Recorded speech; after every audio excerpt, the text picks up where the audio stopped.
Rocket in the sky, catch your eye, please don't cry, wait goodbye. I survived all them dark cold nights. Star, I am bright, I don't die, I won't lie. I'm just trying to be the best I could be and achieve my dream. Hello everybody and welcome to the Sober Stew podcast. You are listening to and watching an addiction recovery podcast. Today, my guest Joe has come on to explain his newfound sobriety and his journey into a new way of living. Welcome, Joe. Joe, how are you doing? I'm good. Very good. Wicked. How are you? And thank you. Yeah, I'm good, mate. Listen, thank you for coming on. I'll tell you what, right? I'm going to read this bit out here because on one of the questions of the fact finds, it says, you know, what do you hope to achieve by appearing on the podcast? And I like what you've put. You've said, I hope that people see there is a way out and that recovery is possible and is amazing and beautiful. That's beautiful, reading that. Do you know what I mean? So I want to talk to me about that. Talk to me about that feeling you've got in recovery. Now you're in recovery. Yeah, I mean, it's the complete contrast, isn't it, to addiction, where you're not present, you're not aware, you're focused on this one thing. I suppose for me, I had a kind of bit, not, I wouldn't say like a light bulb moment, like, because it was gradual. But as I've got into my recovery, I've noticed just so many different things that I don't know, didn't care about, wasn't interested in, and just appreciating everything now. Like, What sort of things? What were the big things that you weren't appreciating when you were using? as hard as it is to say, I think I probably wasn't appreciating like my family, my Yeah, mate. relationships, my Yeah. my daughter, Yeah. as hard as that is to say. Yeah. It's I true. It's true. I probably would have put it on the front of being like, this is my world, I'm this top dad, but in the back of my mind, I'm still thinking, I want to go drink. Yeah. And Yeah. now Yeah. that Yeah. is obviously completely gone, and it is, you focus on those people and those moments, and you find like where I said in there, like beautiful things, like just in the simple things, like just walking on the beach and things like Yeah. that, like just getting Yeah. out and just living life. Like, You see them and feel them for the first yeah, time, really, isn't it? yeah, it is like the first time for like, and it's mad.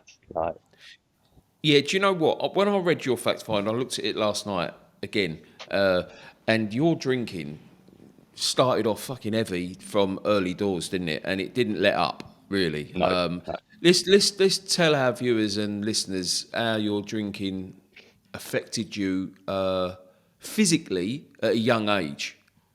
Yeah, I mean, I don't remember my first drink, but I would say that I remember my first drinking experience as being ending up in hospital. Um, at the time, just, I suppose it was naivety or not knowing about alcohol. How old So was you? I was either 14, 15.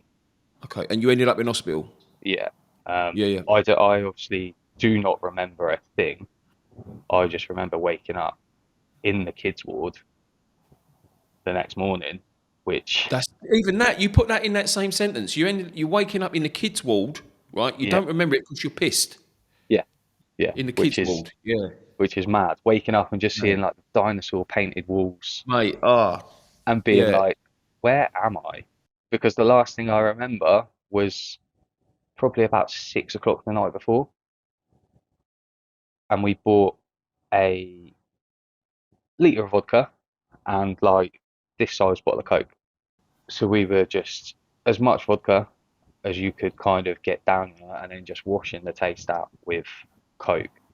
So it was Right. a very, obviously, like you say, like a full-on first kind of Yes. experience of drinking. Yeah, that's so you. I'm assuming you ended up with alcohol poisoning. Yeah, I mean, I was then told like the next day that I was pretty close to like organ shutdown. Um, like it was, I Wow. could have easily died that night. That night. Yeah, I was Oh told that man. my friends, who thankfully managed to get me home, it took them an hour and a half to carry me to my house, which was from where they told me they carried me from. It's a 10-minute walk at most. Fucking hell. Right. And I got home and apparently I was like bringing up blood.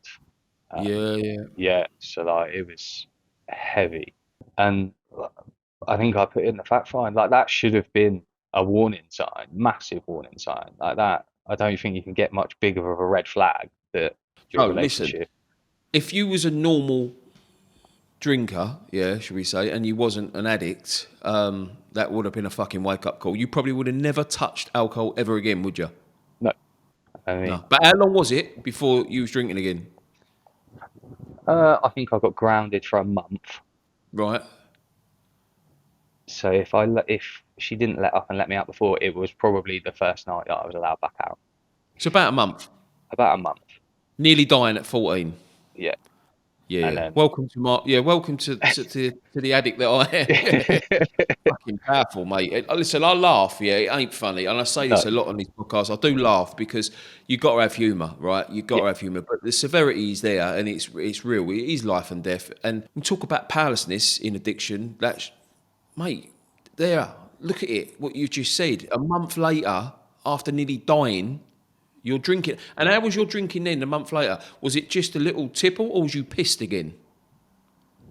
I think like maybe the first couple of times my my body was not ready for it, Yeah, but yeah. I was still trying to push through that. I remember like going and we bought like just like a few beers, and I remember having that first one and being like, this is making me feel like really ill, but still doing it anyway Still doing it, because yeah. yeah, I can picture you doing that. You know, I can picture me doing this. You know, I had a very similar story to you at 14. I didn't end up in hospital, but I, mate, I don't know. Maybe I was half hour to an hour away of getting to the level of sicking up blood. But my friends had to get me home on a similar journey, a 10-minute journey that took a good couple of hours. Do you know what I yeah, mean? And it's like,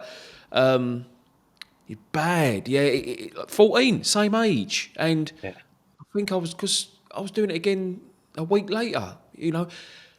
There was something in me, and I don't, you tell me, there was something in me that as soon as I had that first drink, there was all these mad little feelings. It was like, you know, I feel like a man. I feel like I'm growing. I like the feeling as it goes down your neck. I yeah, know what's coming. You know what I mean? I know what's going to come. I know how I'm going to feel in a couple.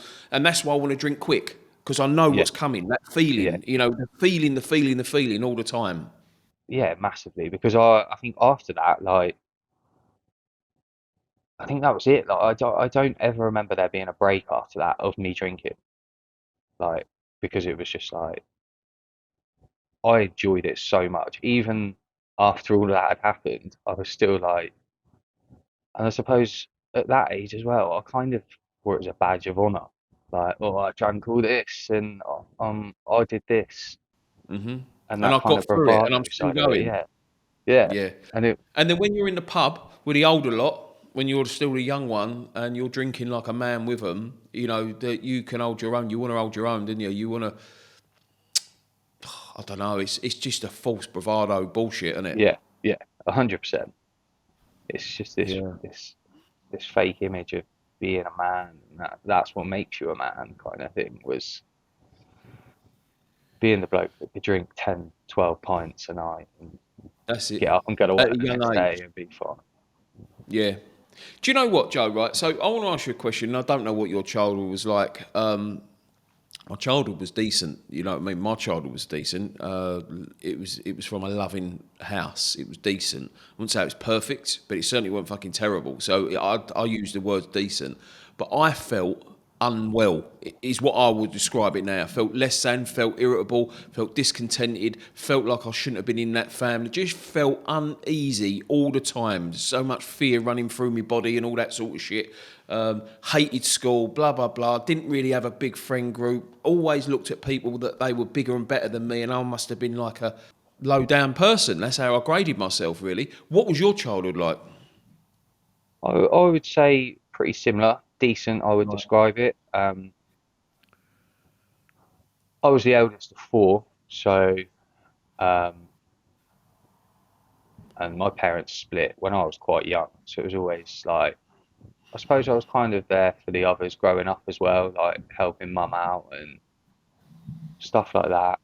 Um, I had like a relatively decent friend group. As I got a bit older, like the drinking and side of it and that used to be how I made friends, because my mum worked away quite a lot, so I always had a free house. So I could always be like, oh, let's have a party, like come to mine, blah blah blah, and then obviously it would always revolve around just going to mine, drinking. And that's at a young age and all, Joe, was it? Yeah, that was not long after like the hospital Oh, experience. really? Yeah, Right. So that you would were have the been man like, of the house then yeah. I at mean, 15? and around that time, there was my mum's husband at the time was a like massive alcoholic. Right. He sat in every day. Like you could hear the Stella cans crack at like 8 o'clock in the morning. Okay. Like so, I was Every surrounded day. by that every day, which I suppose then made my drinking more acceptable, because that's what happened in the house for those few years. But then I don't massively blame that, because I look at my brothers and sisters. My brother's a year younger than me, and he barely even touches the stuff. Yeah, yeah. I don't Uh, think. Listen, when you look at your behaviour, like what happened on that episode where you end up in hospital and you need to get organ failure, for you to go and drink and get drunk again after that, you can't put that blame on anyone. I think no, that's just you. That's how you are. yeah, And you know, later on in life, obviously, you put your hands up and you admit you're an addict, and then you want to get clean and you want to get sober. So yeah. I mean, circumstances can make you want to drink, I suppose, but the addict within you is there, isn't it? yeah.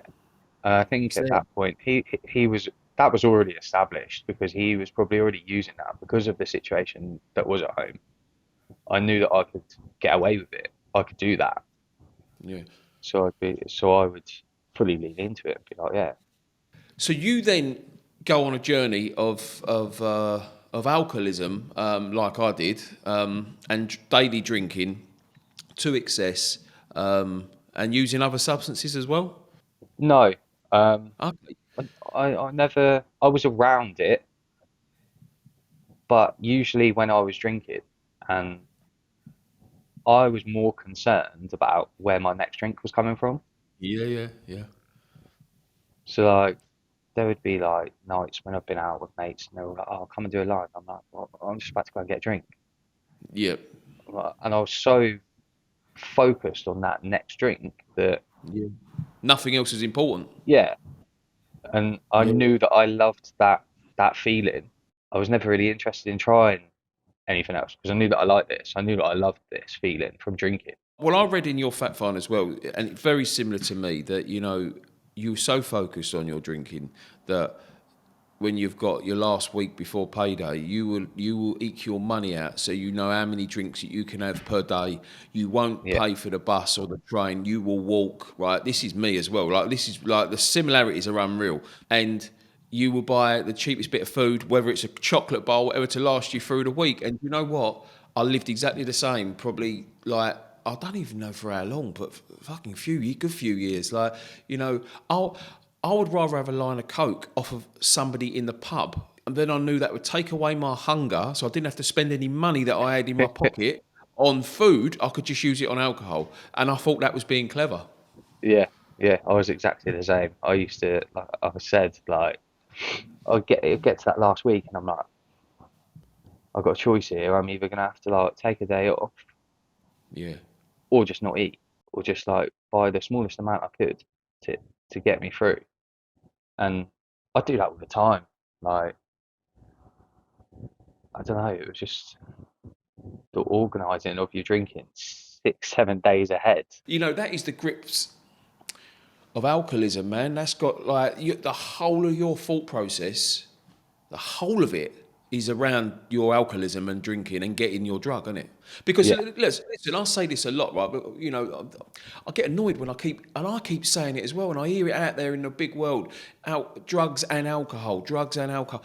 Alcohol's a drug, yeah. yeah, You agree? yeah, Yeah. yeah, a So it's hundred a percent. drug, Yeah, isn't it? Yeah, and it's like I don't like the differentiating between the two personally, and I'm trying in my head to not. But because I've heard it for so long, I keep doing it and I keep annoying yeah, myself. But yeah, so you're planning every freaking move you're making about getting your drug.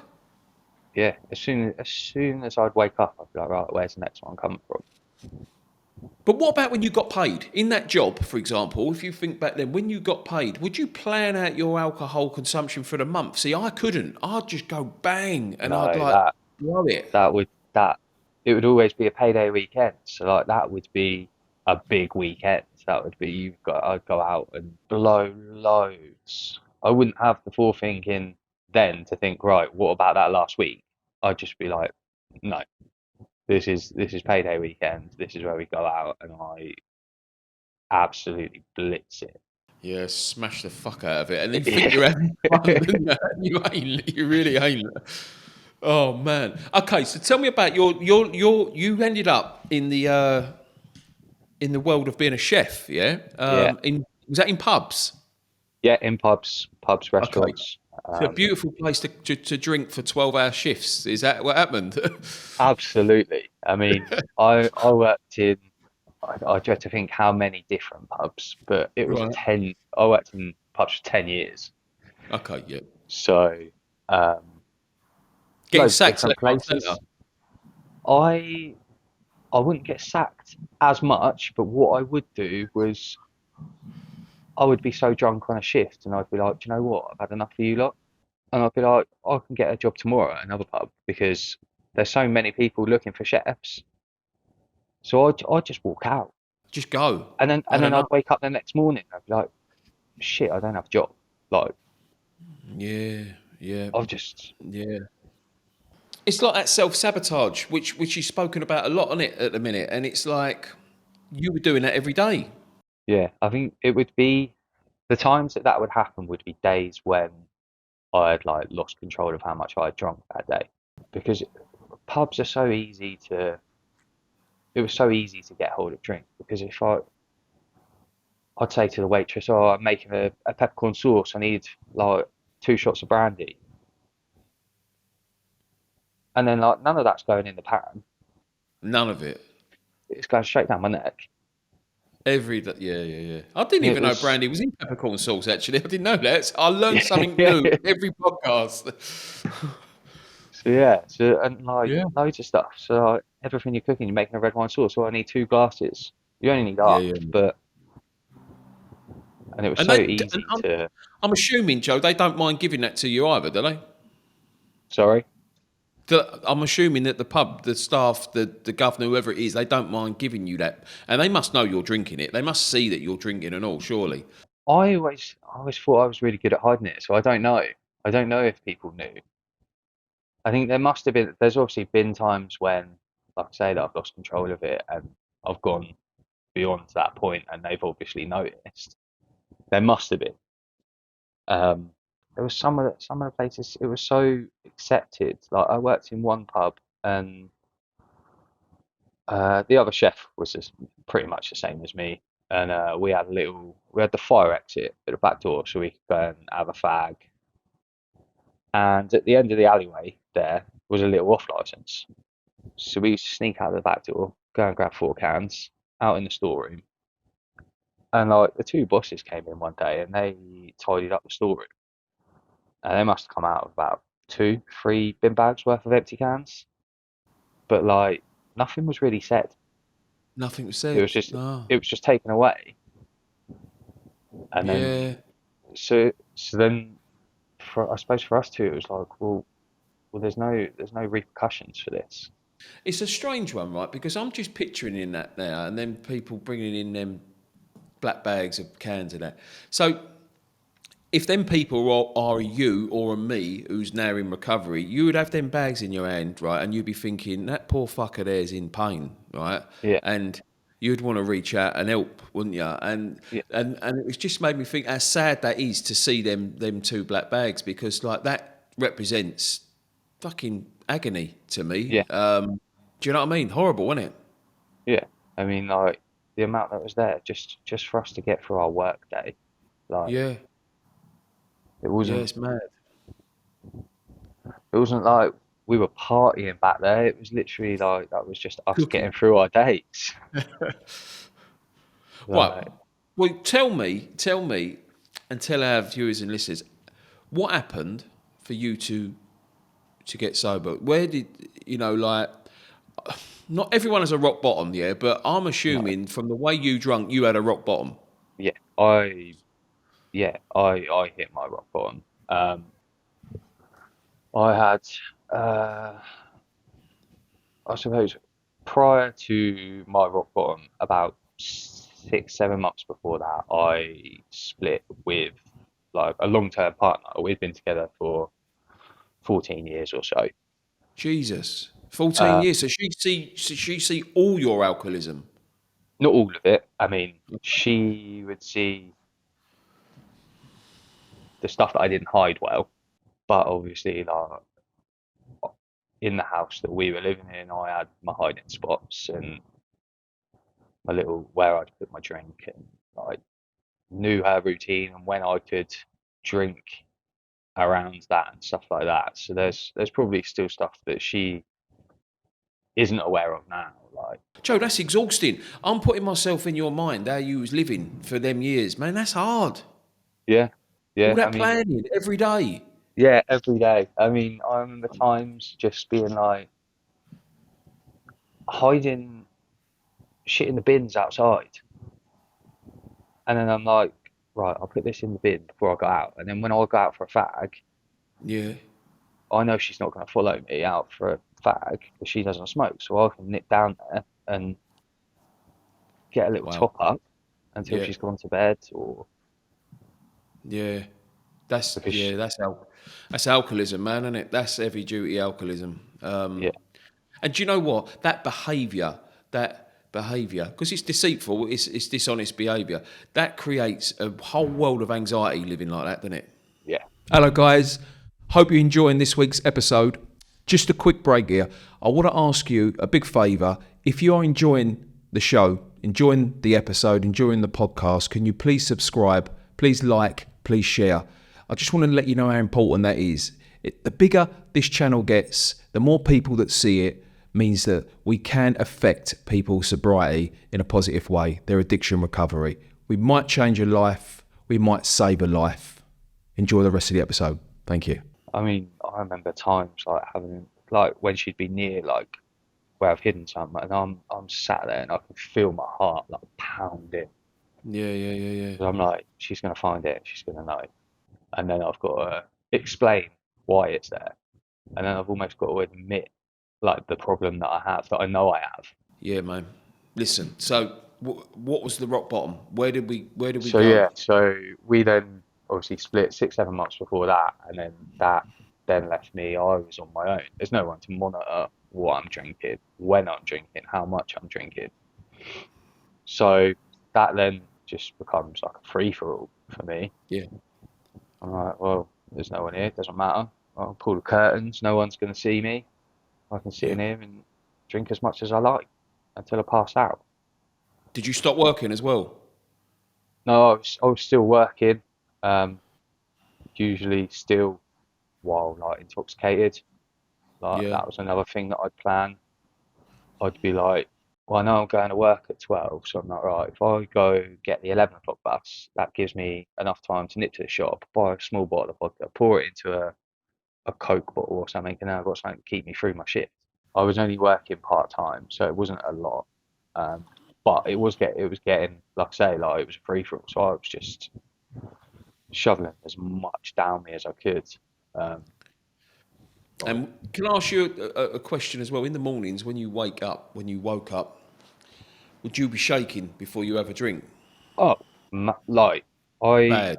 I couldn't roll a fag Yeah, man. without ripping it in half, because I was Yeah. like, and it would normally take me like 2, 3 cans in the morning before I was able to then Stop and make function. make a fag and just smoke it and just do like the most basic of things. Like I remember Yeah. even like just drinking your morning, like if I did have a morning coffee, I'd have to hold it with 2 hands because Yeah, mate. Yeah. Listen, you reminded me. I done a short video on YouTube a few months back, mentioning bits about my life story, and like I lived above a pub in the last year of my drinking. So I used to walk downstairs and just be at the bar at 11 o'clock, and I'd have to order bottles of lager to get me going because I couldn't pick up a pint I couldn't Yeah, hold it. It was too heavy. Do you know what I mean? And if yeah, anyone ordered me a pint, I used to have to just lean down with the pint on the bar and sort of try and drink it without lifting it up because yeah, I physically couldn't lift it through through the hand. Do you know what I mean? And that's a fucking horrible place to be. See, like some people don't experience that, and thank God they don't experience that because they don't get that far and they get recovery before it. But when you're there, when you feel like that, you know your organs must like when I see the doctor after that period when I stopped drinking and I haven't drunk since, thank God. When I see him, he told me I probably had 6 months and I'm done, I'm gone. Do you know what I mean? mm. So did you have any medical issues other than the DTs and that when you was stopping when you was at your rock bottom? No, I was having the like I would as soon as I'd wake up, I'd be laid there, and I would be like, it got to the point where I knew that as soon as I stand up or I move, I'm gonna be like throwing up and like just heaving and stuff because there was nothing in there to come up, and that was every morning, every single morning. I'd wake up, and then that first like 3 4 minutes laying there, I'm like, well, this is exactly what's gonna happen. And it would every single day. It would be that and just tremors like Yeah. every morning until I could get up and get enough in me to get past that, which was horrible. I remember like just having to go and do that walk to the shop at like 7 o'clock in the morning. It's like the walk of shame, isn't it? Yeah, Yeah. and like you know as soon as you walk in, because obviously I'd go to the same shop every day. They knew exactly what I was in there for because they'd seen me every single day. Every day, yeah. Yeah. And you know how you feel. Like is that feeling of you don't even want it, but when you've got it, Yeah, you need it. You need you it. know, ain't even it's a need then, it's a need, Yeah, it's a physical need, and it's a yeah, physical need. Listen, I don't know how you felt. I'm going to ask the question because your drinking sounds very similar to mine. Our lives are different, but the way that you drunk, it's nigh on the same, man. And the feelings that you're mentioning, you know, like in my head, but when I got to that point, I didn't want to be here no more. no, Didn't want to I be here didn't. no more. Was you the same? Yeah, 100%. That was like my rock bottom. So I had Yeah. those like 6 months where it was just getting more and more and just completely like uncontrollable. Um, and I finally like my rock bottom was I laid in bed for like 4 days. Just I moved from the bed to go and get another bottle of vodka, and that's all I drank for 4 days was just straight vodka. Just laid there, just almost like I suppose trying to like I think I was just trying to drink myself to death. I was like, if I can Yeah. get enough of this down me, it will do the job. Um, but just so I was literally for 4 days, I was like just pouring it down my throat and then just passing out Yeah, man.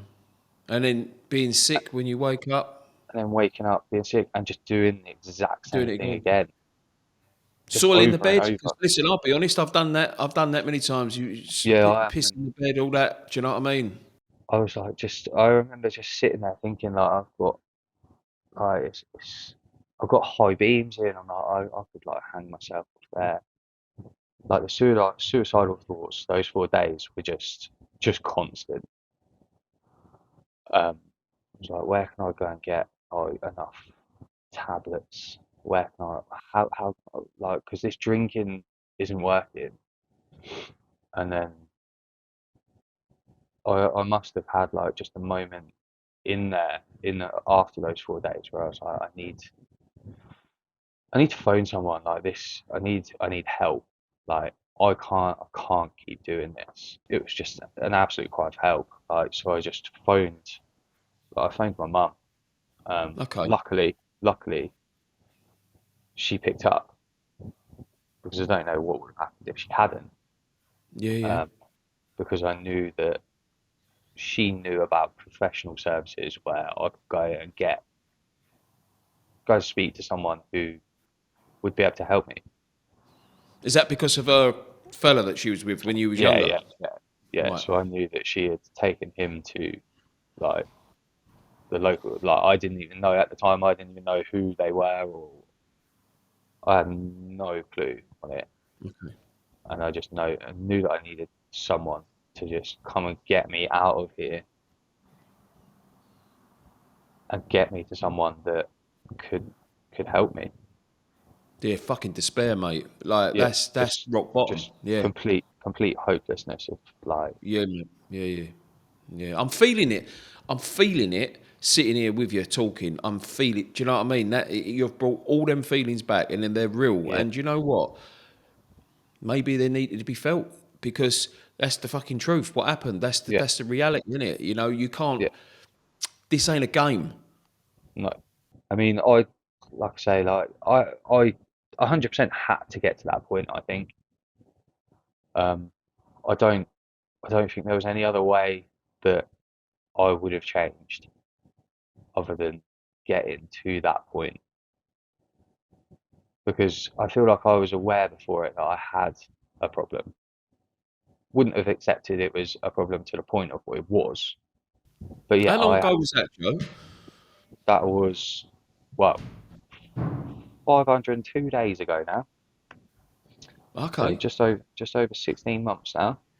Yeah, let's see. Now the conversation's changed, yeah, because I'm feeling like I was going to cry a minute ago, and now I've got a fucking great big smile on my face. Congratulations is the first thing I want to say, Joe. That's Thank wicked, you. man. Like, yeah, proper.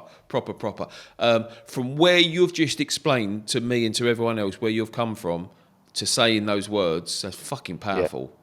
yeah. I had a conversation with someone a couple of days ago, and it was like obviously the 500 days, and she said to me like, just look at where you are now and what you're doing. What would that person on day one have thought? And I was Yeah, like, that person on day one could could barely roll out of bed to make a bowl of cereal, mate, let you alone couldn't talk. think about any of that. Like, and yeah, I've had conversations this week. I went into group on like Monday, um, and just saying about like being at 500 and where I was then, and just like not even thinking I'd make it to 10 days. Because 10 days, one day, when you drunk like you did and I did, which is an every fucking day occurrence, right? To an extreme. One day, yeah, Yeah, one day, thinking that like okay, you might have had one day in the past, but you know you're going to drink again the next day. yeah, So when you get one day and then you're like, but I'm not going to do it again tomorrow. You can't fucking imagine it, can you? no, it was, I couldn't at all, because where you are at the time, like I've said, like, I was so consumed by it. That was all I thought about. The thought of then not having this thing that is kind of like your world just disappearing, or being able to get rid of it. As much as it's a painful thing, you need it, right? You needed it, I needed it, you need it. So it's like you don't want to let it go either, do you? No, not at all. Yeah. It's yeah, it's hard because it's like, yeah, I didn't want to be doing it, but like you say, you needed it. My body at that point physically needed it, because I like reduced at home for like 2 months, Okay. and that was tough. I'll take my hat off to you. Like I never did that. Reduce, reducing your drinking and reducing your alcohol content over a 2 month period. You must have had a good support network, and it takes a lot of discipline as well. Because I'm imagining that, and fuck me, that sounds horrendous. If I'm honest. Yeah, yeah, it was. I mean, I'm not gonna say that I was anywhere near perfect with it, um, but I got there, Yeah, which is yeah. the main thing. But yeah, it was tough, but I was so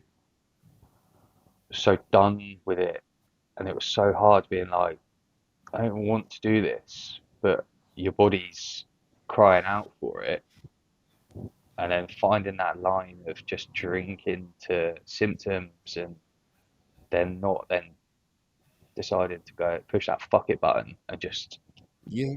go back. I've got a question because it's in my mind, right? This reduction, 2 month period, at the end of the 2 months, when you had your last drink, then what was going on in your mind? Did you just go, fuck this, I ain't doing it no more? Like, that's me done. Or was it planned to be that was the last drink? How did it get to the last No, one? it wasn't planned to be that. Like I say, I was reducing, so I was going to like a service on the island here, and I was having monthly meetings while I was reducing. Um, and then I got by I think the end of the second meeting, I was like, look, I need something. I need a bit more like support. Like I'm already doing stuff like setting smart goals and journaling and doing things that I can try. So I got put onto like a brief structure treatment, just like a 6 week every week meeting. And he would kind of set me a goal for the week. He'd be like, oh, see if you can reduce to this. And then I got through one of the weeks. I got like halfway. I think I was on like, it was down to like 2 cans a day or something at that point. And I was just like, do you know what? Like, I think I had like the one in the morning, and then I was like, I'm done. Like, I can't Done. just, Don't that's want it. it. Like, I Don't don't want want it it. anymore. No, fuck it. Do you So know I what you then make went, me think? Yeah, I can get that. Just fuck it. Gone. yeah. So I went to the meeting a few days later, and I was like, look, obviously I listened to what you said. Like, I've been aware of the symptoms, kept an eye on that. But I'm now like 3 days dry, like completely nothing. And he was like, well, like well done to you. Like, Yeah, obviously yeah, yeah. keep safe, but I'm fucking proud of you. Like, let's kick on from here. Like, let's just keep going. The freedom, the Yeah, freedom of the thoughts that come with it is powerful, isn't it? yeah, yeah, Yeah. massively. That was it, and I was done. Like, that's it. So Joe, right? I want our viewers and our listeners to know, right? Because you've got a T-shirt on there, yeah. Yeah, Now, tell me, this is a clothing brand that you have designed, developed, and launched in your sobriety. Is that true? yeah, yeah, Go on, absolutely. talk to us about it, man, because I want to know about it. Because things like this, like, blow me away. Yeah, blow me away. So tell me how it happened. Like, how did it get there?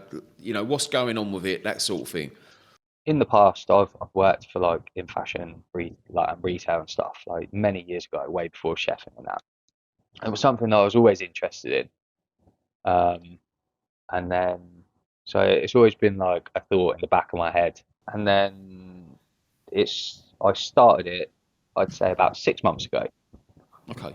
But just prior to that, it was in my head, and I was thinking about it. And I suppose more trying to worried about taking the jump and just going for it because I Bit was of trying fear, to talk bit fear, anxiety, and all that sort of bit of stuff. self worth. Yeah, like thinking that I can't do this. That's like, Yeah, but yeah. I just, I had, just was like, do you know what? Just go for it. I'm just going to push myself. I'm going to Well, go for it. It's and some, you said before the podcast started recording that if you would have analysed it much longer, you would have talked yourself out of doing it. So you just thought, fuck it, I'm doing it. yeah, yeah, A bit like that 100%. last drink. Like that last drink. It's that same feeling, isn't it? Fuck it, Yeah, I'm doing it. yeah, yeah. I'm just gonna do it. Because, like I say, it was something I was passionate about with obviously the fashion side of it. But then, since being in recovery, like I'm so passionate about that as well, like my recovery, my sobriety, and other people's as well. Like I love seeing it, like, and I want people to be proud of it, like. So I was like, how can I? It was also a bit of I do a bit of volunteering at my local service, and I Okay. Would couldn't. you? Is that in the recovery side? Yeah, yeah. Okay. Looking to potentially do the training to become a recovery support worker, but I couldn't get there for a few weeks. So I felt like a bit like, well, how can I do something? So, and like I say, this idea was in my head. It's just like, let's just go for it. So where did the designs come from? Have they come from you? Yeah, they've come from me reading and like studying about like symbolism and stuff of different things within the recovery sobriety and how, because like, I want to make stuff that's like stylish and looks good, but I want there to be like some form of like empowerment or like pride in people wearing it because there's a meaning Yeah. behind them. I've researched like symbols and stuff. Like you can see with this one, this is like for me, this represents one half. The dark side is like the addiction, and then the other side is like coming into recovery and sobriety and the colourful, bright side of the world and Yeah, man. living Yeah, I life love and it. stuff like that. Yeah, I Um, love it. I genuinely do love it. And are you actually physically, it's up and running. I've seen the website. So you actually physically selling items yeah, as well, yeah, people yeah, buying. yeah. I got a nice message the other day, some lady saying that she's got a couple of friends that are coming up to their like 2 year sober anniversary that she's looking at these as like a gift for that. Yeah, man. Yeah, I like And that. I was like, I love that. Like, definitely, if you do, like, just send me some pictures because I'd love to see that. Like, Yeah, it's yeah. amazing. So do you do this full time at the minute or are you working as No, well? I'm still working. So like I say, this And is only volunteering? and volunteering. Yeah, Oh, man, you're busy then, aren't you? yeah. And I got a 9 year old to fit in there as well for Yeah.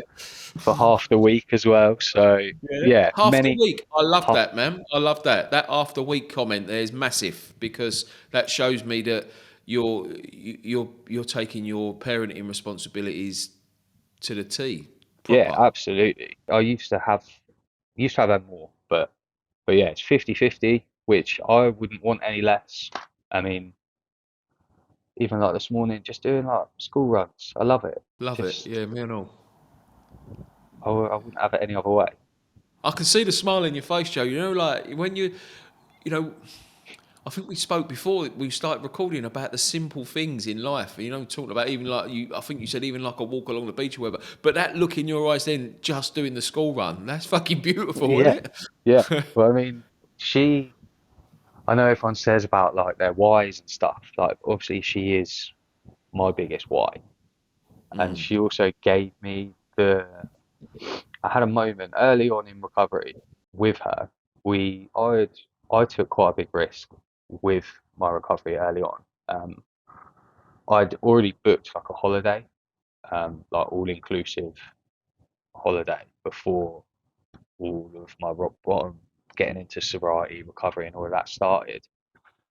So I was a month sober at the time, um, and we went to Italy, and uh, maybe like second day in, we were sat there, and we'd gone out like kayaking out in the sea.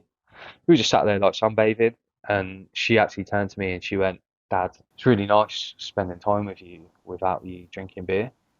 Oh man. And Oh just yeah. like that Yeah. just hit me like a ton of bricks. Yeah, Just man. and then I didn't have to worry about the rest of that holiday because that was just like the motivation and like fuel that like that's it. Like That's priceless, isn't it? Do you know yeah, what? As much as that can make you feel happy, it's a bit of a funny feeling as well, isn't it? Because it's like you know that they've been affected by it. So it's yeah, so it's so it's so it's a bittersweet feeling, but it's also it gives you that determination to continue on this journey that you're on because you're seeing the products of your yeah, newfound sobriety, yeah. isn't it? It was a double-edged like Yeah, thing, man. like you say. It made me realise, like you say, about the impact that it had beforehand, um, which I hold my hands up to. Yeah, like it has. I can't deny that because We've got to hold our hands up, haven't we, Joe? Really, yeah, about everything, because that's how we yeah, grow, isn't it? yeah. But I can use it, like I say, as the motivation to keep going and for her to see this side of me and continue seeing this side of me. Yeah, yeah. Brilliant, man. Brilliant. And your relationship with her now, I'm assuming, is fantastic because you've got her 50% of the week. So it's a proper dad-daughter relationship. Yeah, definitely. Yeah. Yeah. Oh, but the only thing is, she knows she's in charge, though. Yeah, mate. I was just about to Yeah. say, right? So my youngest child is my daughter, and she's 4. But And I was just sitting there thinking, then, fucking hell, man, when she's going to be 9, she's going to stress me out because she's like a teenager already. So I'm looking forward to them years. I'm not going to lie. Yeah, I missed the days when Eventful, she was 4. Very, really. yeah, very much now. She is very teenager-esque, I'd Mm. say, more than child now. But yeah, I love it. Absolutely love it. So Joe, so in your 500 plus days, yeah. What does your recovery journey look like? What's your recovery makeup? I'm assuming that your recovery was part of this program that was within your local town. Is that how it worked? Yeah, yeah. So I went to, it's called Inclusion. It's part of like a Midlands trust because our service a few years ago like completely shut down and stuff. So yeah, I went there, was going to like monthly meetings, went on to like a brief structure treatment, um, got introduced to like some sort of groups, um, just started doing like acupuncture and Okay. meditation and that sort of thing. Um, and yeah, I went through my brief structure treatment, and I think that was massive for me as well because my support worker, when I went through it, had the lived experience. He had been there, he had done it, and that for me was huge. Like seeing someone who had been through, come out the other side, and was now doing this, like helping other people and stuff, was massive for me. Yeah, listen, I think that's look, for me as well. I get that, and do you know what? Even you being on this podcast today, like I had this chat with someone the other day. You know, if you've got somebody who hasn't gone into a service like you've gone into, hasn't gone into a fellowship meeting, hasn't gone to see a counsellor, therapist, or whatever, and they're sitting indoors drinking like you drunk and like I drunk, yeah, and then they watch this podcast, the chances are, right, that's going to resonate with them on some level, yeah, without a doubt. And you know what? There might be somebody just needing that little push to pick up the phone. And this is why I do this, because getting people on like you with inspirational stories like yours, because that's powerful, man. Right? You know, coming Yeah, from where you've come from on that level of yeah, alcoholism to where you are now is powerful. You can't deny that. So that 100% will help someone. So when you're sitting in that volunteering role, it will help. When you're sitting here on this podcast, it will help. There's no two ways about it. And then that enhances your sobriety, doesn't it? yeah, yeah, massively. Um, Everyone's a winner. yeah, it's great. Like, because I suppose I didn't really see any of this when I was early on, but the more I've got into it, like seeing, because I've completely changed everything. Like even like this, your social media content that I take in now is a million miles away from what I used to, and like seeing people's stories and stuff. Like It's different, isn't it? yeah, It's a different world. What a beautiful world. You going back to what you said there about you know what you're hoping to achieve by appearing on the podcast, and you said, and it is amazing and beautiful, and that is fact. yeah, Yeah. absolute fact. Like Joe, I'm going to ask you one last question before we wrap up, okay? And the question is, and it's the same question as I ask everybody week in, week out, and don't feel pressured by it, but it is like if you've got somebody, like I've just explained, who's listening to this, who's struggling, who's a newcomer, they're not even a newcomer, they ain't even embarked on a journey of recovery yet, what would be simple advice? What would be your simple advice to that person? uh, my simple advice would be, I would say to somebody like you can change. Like it is it is possible to get out of it. Like it doesn't have to be anything massive. Like if you've got that feeling of that you feel like you've got a problem, or maybe just speak to someone. Just just just a little step, just a little bit of acknowledgement and self-awareness or something. Like just front it up. Like Yeah, with someone you trust, someone you feel safe with. Just have like it doesn't have to be a heavy conversation or anything. just voice it. Just voice it. Yeah, just get it out. Do you know Like what? Every week I ask a guest the same question, and every week the answers vary and the words are different. But within that answer, every week there's always the same part, and that is talk to someone every time. Grass it up, voice it, whatever it might be. You know, like when you made that call to your Yeah. mum, what you said earlier on in this podcast, you don't know where you'd be without that call. So basically, that call could have saved your life, yeah? Yeah. Yeah. And that's how powerful that is, isn't it? Yeah. And that's all it takes, just to spark that change. It doesn't have to be, you don't have to be like, right, that's it, I'm done, I'm doing this, I'm doing that, I'm doing that. It's just that, just make that first little step. Just keep making those steps and just see where it leads. Like, One day at a time, one step at a time. Joe, listen, wicked. Thank you so much for coming on the Sober Stew podcast, and I wish you all the best Thank with you. your journey and your sobriety, and especially I wish you all the best with your clothing brand as well. I'm going to put a link in the comments to your clothing brand also, man. Thank you, man. Appreciate that. Wicked. Nice one. Take it easy, Joe. Yeah. Cheers, mate.